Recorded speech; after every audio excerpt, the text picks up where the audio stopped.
Le Petit Prince, Antoine de Saint-Exupéry, 5e partie. Il se trouvait dans la région des astéroïdes 325, 326, 327, 328, 329 et 330. Il commença donc par les visiter pour y chercher une occupation et pour s'instruire. Le premier était habité par un roi.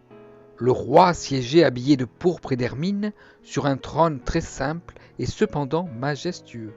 « Ah, voilà un sujet !» s'écria le roi, quand il aperçut le petit prince. Et le petit prince se demanda « Comment peut-il me reconnaître, puisqu'il ne m'a pas encore vu ?» Il ne savait pas que pour les rois, le monde est très simplifié. Tous les hommes sont des sujets. « Approche-toi, que je te vois mieux !» lui dit le roi, qui était tout fier d'être enfin roi pour quelqu'un. Le petit prince chercha des yeux où s'asseoir, mais la planète était tout encombrée par le magnifique manteau d'hermine. Il resta donc debout, et comme il était fatigué, il bâilla. « Oh, oh, oh, oh, oh, oh, oh. Il est contraire à l'étiquette de bâiller en présence d'un roi, lui dit le monarque. Je te l'interdis. Je ne peux pas m'en empêcher, répondit le petit prince, tout confus. J'ai fait un voyage et je n'ai pas dormi. Alors, lui dit le roi, je t'ordonne de bâiller. Je n'ai vu personne bâiller depuis des années. Les bâillements sont pour moi des curiosités. Allons, bâille encore. C'est un ordre. Ça m'intimide, je ne peux plus, fit le petit prince tout rougissant. Répondit le roi. Alors, je t'ordonne tantôt de bâiller et tantôt de... Il bredouillait un peu et paraissait vexé, car le roi tenait essentiellement à ce que son autorité fût respectée. Il ne tolérait pas la désobéissance. C'était un monarque absolu. Mais comme il était très bon, il donnait des ordres raisonnables. Si j'ordonnais, disait-il couramment, si j'ordonnais à un général de se changer en oiseau de mer et... comment dire... Et si le général n'obéissait pas, ce ne serait pas la faute du général, ce serait ma faute. Puis-je m'asseoir ?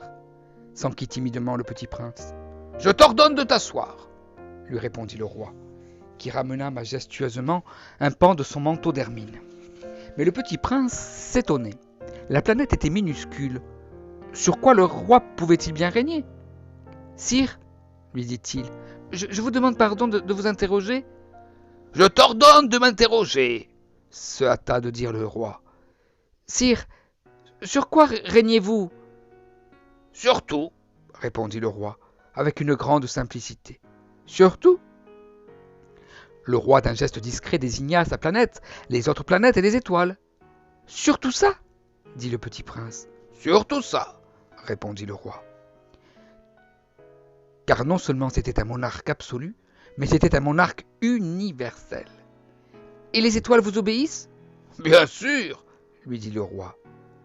Elles obéissent aussitôt. Je ne tolère pas l'indiscipline. Un tel pouvoir émerveilla le petit prince.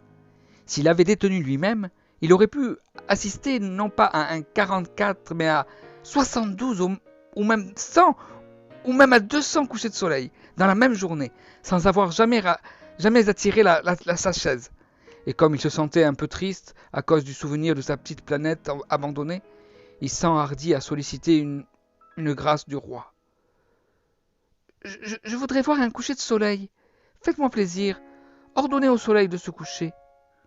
Si j'ordonnais à un général de voler d'une fleur à l'autre, à la façon d'un papillon, ou d'écrire une tragédie, ou de se changer en oiseau de mer, et si le général n'exécutait pas l'ordre reçu, qui de lui ou de moi serait dans son tort ? Ce serait vous, dit fermement le petit prince. Exact. Il faut exiger de chacun ce que chacun peut donner, reprit le roi. L'autorité repose d'abord sur la raison. Si tu ordonnes à ton peuple d'aller se jeter à la mer, il fera la révolution. J'ai le droit d'exiger l'obéissance parce que mes ordres sont raisonnables. Alors, mon coucher de soleil, rappela le petit prince, qui jamais n'oubliait une question une fois qu'il l'avait posée. Ton coucher de soleil, tu l'auras. Je l'exigerai. Mais j'attendrai dans ma science du gouvernement que les conditions soient favorables. Quand ce sera-t-il s'informa le petit prince. Lui répondit le roi, qui consulta d'abord un gros calendrier. Ce sera ce soir vers 7h40, et tu verras comme je suis bien obéi. Le petit prince bâilla. Il regrettait son coucher de soleil manqué, et puis il s'ennuyait déjà un peu. Je n'ai plus rien à faire ici, dit-il au roi. Je vais repartir. Ne pars pas, répondit le roi qui était si fier d'avoir un sujet. Ne pars pas, je te fais ministre. Ministre de quoi? De la justice. Mais il n'y a personne à juger. On ne sait pas, lui dit le roi. Je n'ai pas fait encore le tour de mon royaume. Je suis très vieux, je n'ai pas de place pour un carrosse, et ça me fatigue de marcher. Oh, mais j'ai déjà vu, dit le petit prince, qui se pencha pour jeter un coup d'œil sur l'autre côté de la planète. Il n'y a personne là-bas non plus. Tu te jugeras donc toi-même, lui répondit le roi. C'est le plus difficile. Il est bien plus difficile de se juger soi-même que de juger autrui. Si tu réussis à bien te juger, c'est que tu es un véritable sage. Moi? Dit le petit prince. Je puis me juger moi-même, n'importe où. Je n'ai pas besoin d'habiter ici. Dit le roi. Je crois bien que sur ma planète, il y a quelque part un vieux rat. Je l'entends la nuit. Tu pourras juger ce vieux rat. Tu le condamneras à mort de temps en temps. Ainsi sa vie dépendra de ta justice. Mais tu le gracieras chaque fois pour l'économiser. Il n'y en a qu'un. Moi? Répondit le petit prince. Je n'aime pas condamner à mort. Et je crois bien que je m'en vais. Non, dit le roi.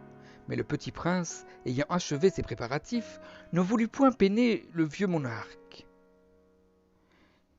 Si votre majesté désirait être obéie ponctuellement, elle pourrait me donner un ordre raisonnable. Elle pourrait m'ordonner, par exemple, de partir avant 1 minute. Il me semble que les conditions sont favorables. Le roi n'ayant rien répondu, le petit prince hésita d'abord, puis, avec un soupir, prit le départ. « Je te fais mon ambassadeur !» se hâta alors de crier le roi. Il avait fait un grand air d'autorité.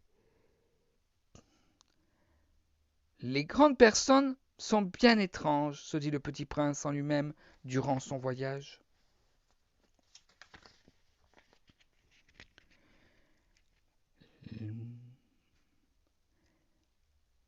Voilà, c'était la 5e partie du Petit Prince. Je vous donne rendez-vous la semaine prochaine pour la 6e partie et je vous souhaite une belle semaine et à bientôt. Au revoir.